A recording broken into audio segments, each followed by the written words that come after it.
Hi friends पुणी थे स्वागत करुच्ची एक नुआ वीडियो को।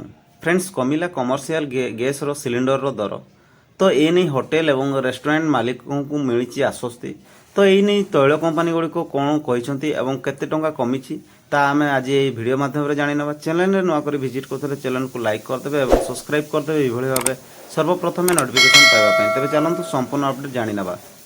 फ्रेंड्स देखंतु लगातार दर वृद्धि पर होटेल एवं रेस्टोरेंट मालिकों को मिली आश्वस्ति जोटा कि कमर्शियल एलपीजी व्यवहारकारी एक बड़ खुशी खबर।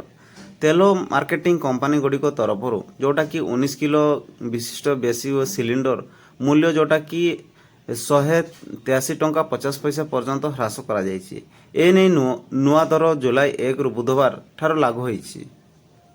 चलित वर्ष प्रारंभ इरान विवाद कारण अंतर्जातीय स्तर में जोगाण बाधाप्राप्त होता जहाँफल गैस दर आकाश छुआ होता।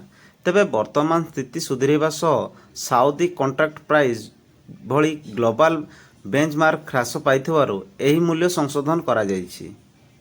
स्थानीय टैक्स एवं परिवहन खर्च जोगु विभिन्न सहर में यही ह्रास जोटा परिमाण 164 टंका 183 टंका 50 पैसा मध्य रही।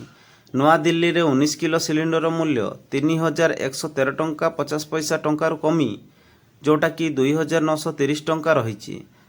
गत मे मासरे एककालीन जोटा कि आमर 993 टंका वृद्धि पाइथिला। या द्वारा होटेल रेस्टोरेंट कैंटीन रे एवं छोट खाद्य व्यवसायी माने प्रबल आर्थिक चापरे थिले जोटा कि हॉस्पिटैलिटी क्षेत्र में विभिन्न व्यावसायिक संघ एक निष्पत्ति स्वागत करिसंती। साधारण ग्राहक व्यवहार करुवा 14 किलो सिलिंडर घरोई एलपीजी मूल्य कौनसी परिवर्तन होना। विश्व बजार अस्थिरता साधारण जनता को सुरक्षा पाई सरकार यही निष्पत्ति नहीं।